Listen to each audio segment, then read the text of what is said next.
March 17, 1943. Tirpitzufer, 76-78, Berlin. The folder slammed onto the mahogany desk with such force that coffee splashed from Admiral Wilhelm Canaris's porcelain cup, staining intelligence reports that would have meant execution if discovered by the Gestapo. Impossible. The Americans are feeding us propaganda through turned agents.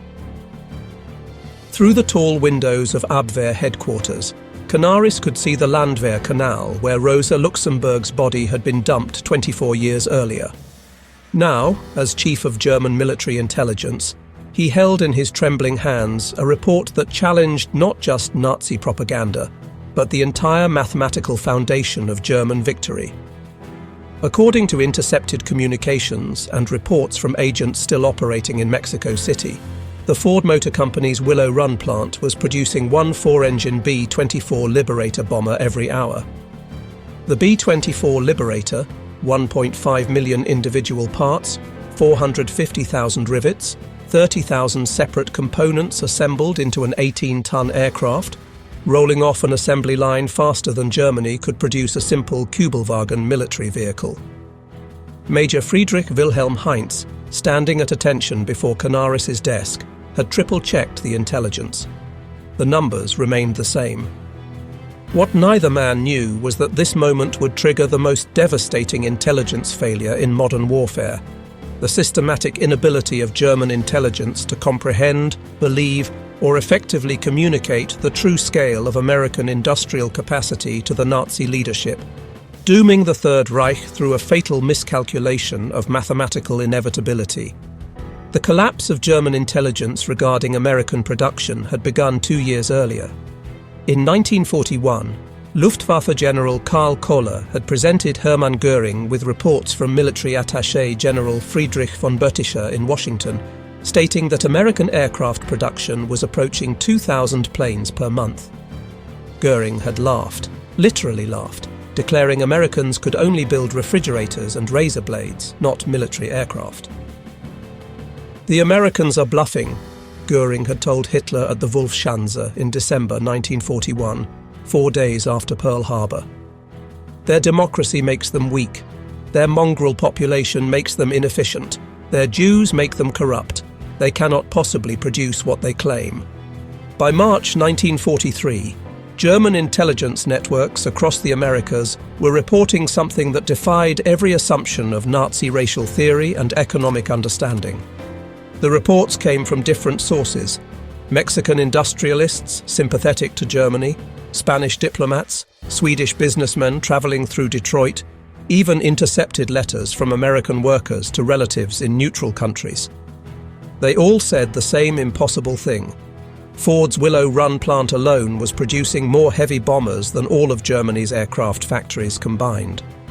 Oberstleutnant Nikolaus Ritter, head of Abwehr's Air Intelligence Section Abteilung für Luft, had spent 3 weeks analyzing the data. A former Lufthansa pilot who had lived in America for 10 years before the war, Ritter understood American industrial capacity better than most German officers. His apartment in Manhattan during the 1920s had overlooked the construction of the Chrysler Building. He had watched Americans erect the world's tallest building in less than 2 years. "Herr Admiral," Ritter reported to Canaris, "if these numbers are correct, and I believe they are, then Germany has already lost the war. It is now only a question of mathematics and time." The intelligence came through circuitous routes, each more dangerous than the last. Georg Nicholas, running the Abwehr's primary network in Mexico City, had cultivated sources among American businessmen who traveled freely between Detroit and Mexico's oil fields. These men spoke casually of miracles they witnessed, unaware their dinner conversations were being transcribed by German agents. On February 3, 1943, American oil executive Harold Morrison had attended a reception at the German-Mexican Commerce Association in Mexico City. After several tequilas, Morrison began describing his recent tour of the Willow Run facility, arranged by Ford to showcase to potential investors the company's capability to fulfill government contracts. "Gentlemen," Morrison had said, unaware that Wolfgang Blaum, a German agent posing as an Argentine leather merchant, was memorizing every word, What I saw defies description. The assembly line is over a mile long. The building is so vast that clouds form inside it, and it sometimes rains within the factory. They have 42,000 workers, including thousands of women, Negro women, building the most complex machine ever created. Morrison had pulled out a pencil and began sketching on a napkin. The bomber has 2 bomb bays, each holding 4,000 pounds of ordnance, 4 engines, each producing 1,200 horsepower. They produce them in sections, sub-assemblies Ford calls them, that converge like rivers flowing into the sea. Wing sections arrive from one direction, fuselages from another, tail assemblies from a third. They meet at precise points along the line.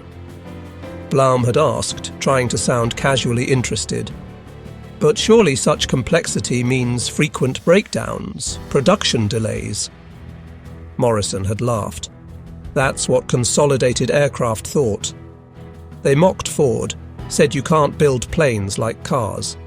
But Ford broke the bomber down into 60,000 separate operations.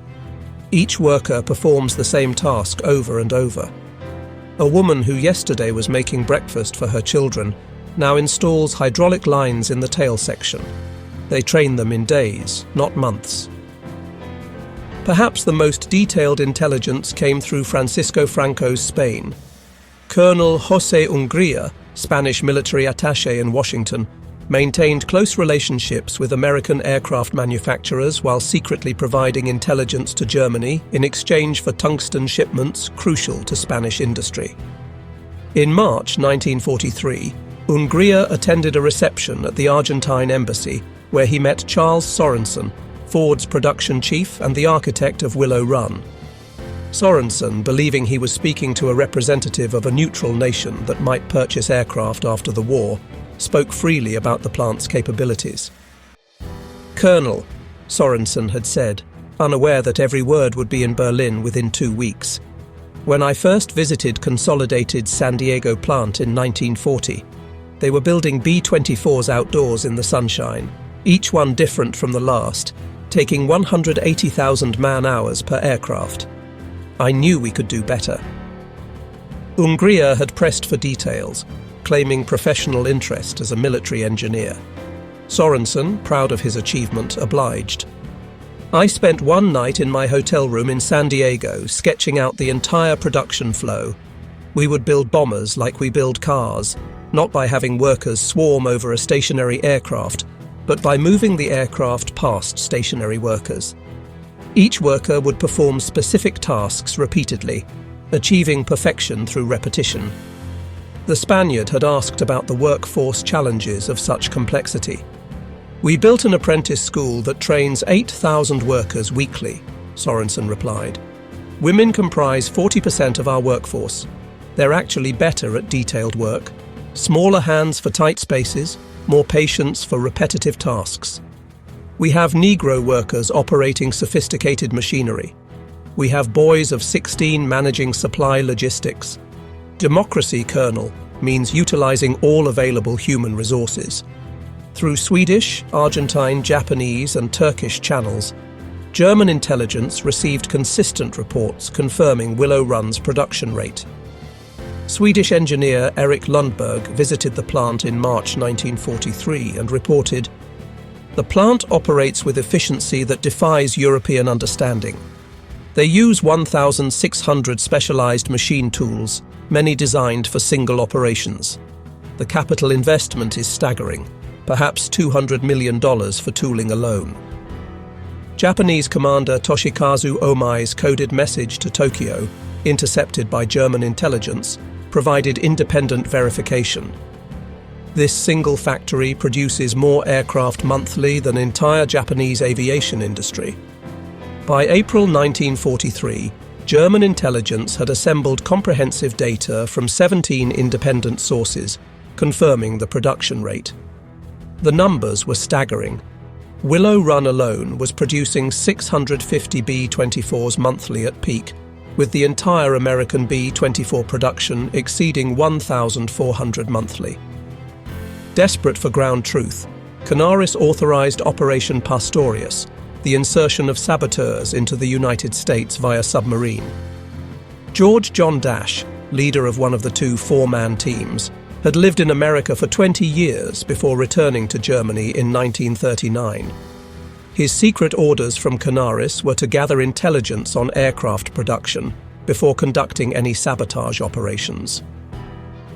In the early morning hours of June 13, 1942, Dash's team landed at Amagansett, Long Island, having come ashore from U-202 just after midnight. Within days, tormented by the implications of his mission and what he already knew about American capacity, Dash surrendered to the FBI.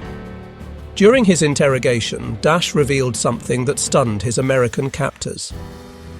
Canaris himself told me that Berlin doesn't believe your production figures. They think Willow Run is propaganda. He wanted photographs, employee counts, shipping records, proof that would force Goering to accept reality. FBI Special Agent Charles Lanman asked incredulously, "They don't believe we're producing a bomber an hour?" Dash laughed bitterly. "Agent Lanman, I lived here. I've seen your automobile factories. I tried to tell them that if Ford could produce a car every minute before the war, they could certainly produce a bomber every hour during it. They accused me of being defeatist." On April 20th, 1943, Hitler's 54th birthday, Canaris personally presented the intelligence to Goering at Karin-Hall, the Reichsmarschall's ostentatious hunting estate north of Berlin.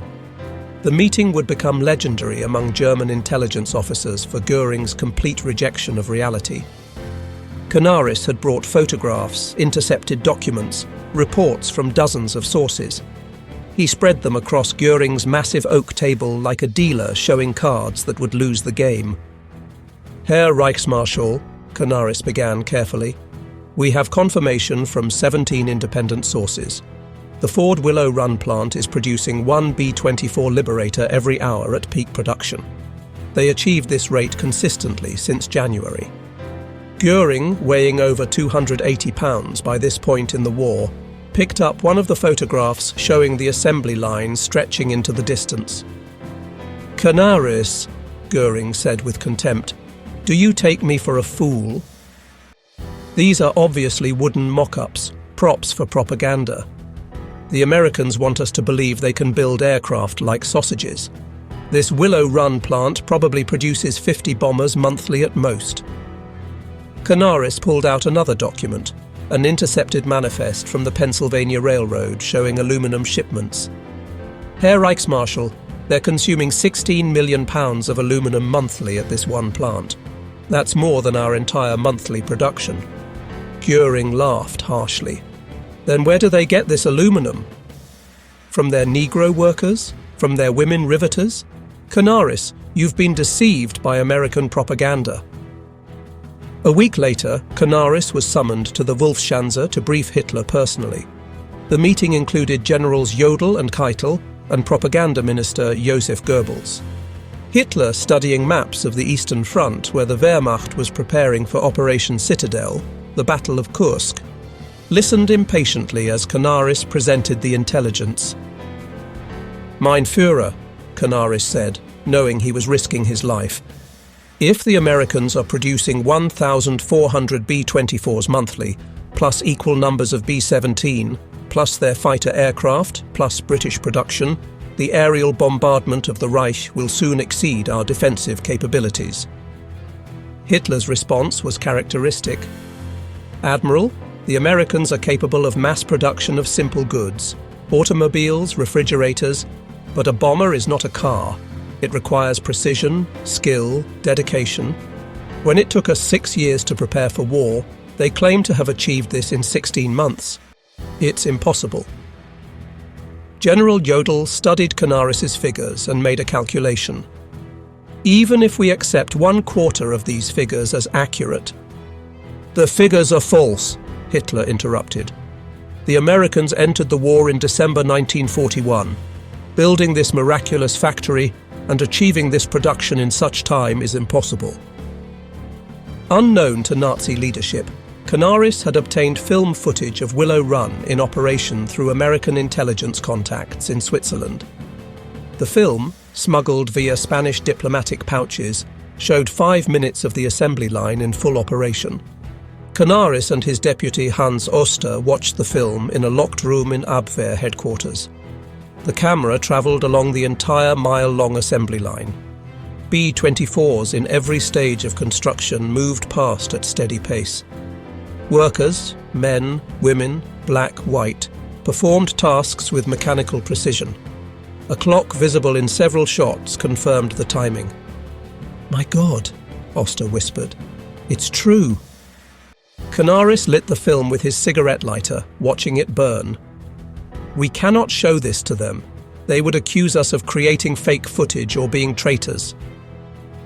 In November 1943, German intelligence obtained aerial photographs of Willow Run taken by a Spanish diplomat. Photo analysts spent weeks studying the images. Their conclusions: parking lots contained approximately 12,000 cars, indicating 3-shift operations. Completed B-24s visible at adjacent airfield, 47 aircraft ready for delivery. Assembly line visible through skylights, aircraft spaced exactly as reported. Rail sidings showed dozens of freight cars delivering materials. Hauptmann Werner Zahn wrote, "Photographic evidence confirms human intelligence. Production rate appears accurate. Recommend immediate strategic reassessment." Göring, shown the photographs, dismissed them as clever American photographic manipulation, probably using scale models. Dr. Albert Speer, Hitler's armaments minister and the only Nazi leader with genuine understanding of industrial production, secretly obtained the American intelligence. His diary entry for May 15, 1943, discovered after the war, reveals his despair. "If the Willow Run figures are even half accurate, we face not defeat but annihilation. They produce more aircraft in a month than we do in a year. But I cannot speak this truth. To do so would be my death warrant." Dr. Otto Ohlendorf, head of SD Inland and a trained economist, analysed American economic data. His report to Himmler in December 1943 was stark. The Ford Motor Company's peacetime production in 1941 was 1.1 million vehicles. They have converted this capacity to bomber production. At current rates, by June 1944, the Americans will have produced enough B-24s alone to drop our entire 1940 London bombing tonnage, every single day. On Christmas Eve 1943, Canaris received intelligence showing American production projections for 1944. B-24 Liberators, 18,000. B-17 Flying Fortresses, 12,000. B-29 Super Fortresses, 1,000. Fighter aircraft, 40,000. Total, 86,000 aircraft. Hitler's response when presented these figures: "The Americans claim they will produce more aircraft in 1944 than all nations have produced in all of history. It's absurd." By February 1944, Canaris was removed from his position, suspected of defeatism and treason. His replacement, Walter Schellenberg, was a Nazi loyalist who wouldn't dare contradict Hitler or Göring. But reality couldn't be ignored forever. On February 20th, 1944, Big Week, the American 8th Air Force launched Operation Argument, sending over 1,000 heavy bombers against German aircraft factories. In 6 days, they dropped more bomb tonnage than the Luftwaffe had dropped on Britain during the entire Blitz. Luftwaffe fighter pilot Adolf Galland told Göring, "Herr Reichsmarschall, I've counted over 800 bombers in a single formation.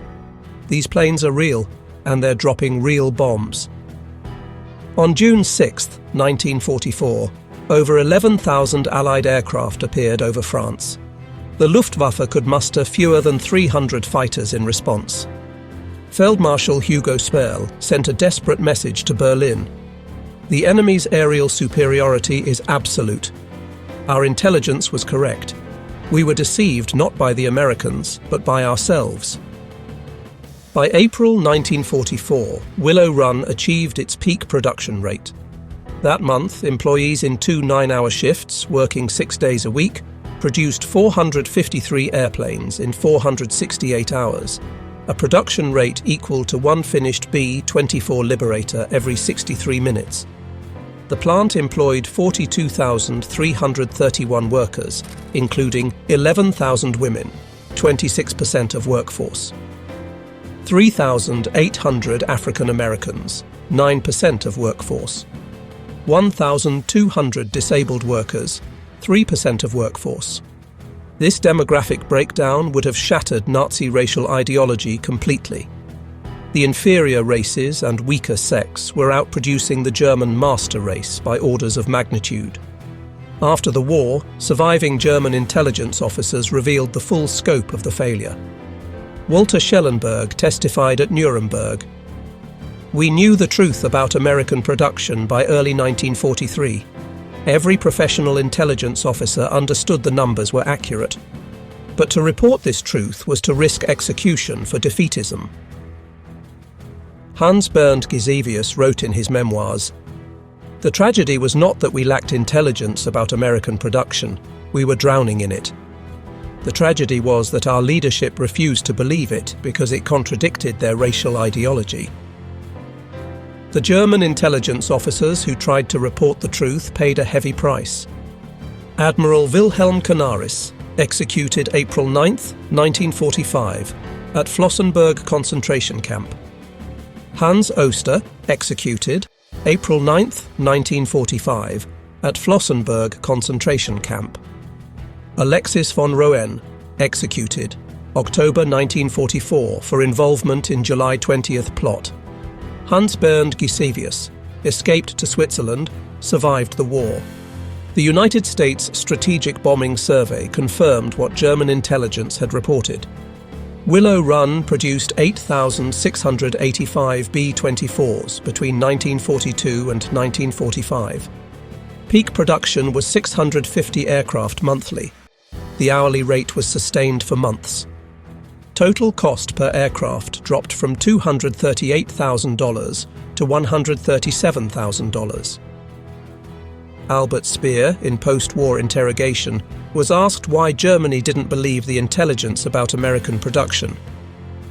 To accept that Ford could produce a bomber every hour was to accept that our entire worldview was wrong. That democracy wasn't weak but strong. That racial mixing didn't create weakness but strength. That women could do men's work. It would mean accepting that we had started a war we could never win. Who would tell Hitler that? Rose Will Monroe, the real-life inspiration for Rosie the Riveter, operated a rivet gun on the B-24 production line. She and thousands of women like her had never worked in industry before Pearl Harbor. "We knew we were building something important," Monroe said in a 1984 interview. "Every rivet we drove was going to help end the war. We worked double shifts sometimes, sleeping in the parking lot between shifts. We had brothers, husbands, sweethearts flying these planes." The failure to believe intelligence about Willow Run had catastrophic consequences. Fighter production. Germany continued producing bombers until late 1944. Resource allocation. Resources wasted on wonder weapons instead of practical defenses. Strategic planning. Operations planned for facing hundreds of bombers, not thousands. Diplomatic failures. Peace overtures delayed due to not understanding certain defeat. German economists analysing captured documents realised the true scale Willow Run cost, $200 million.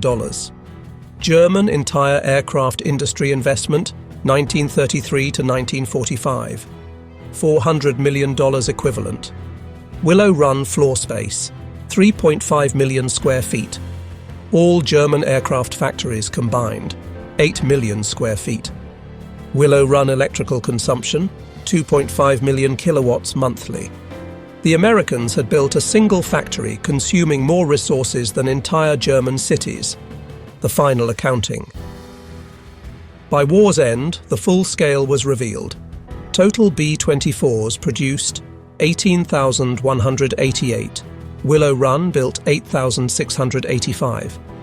Total B-17s produced 12,731.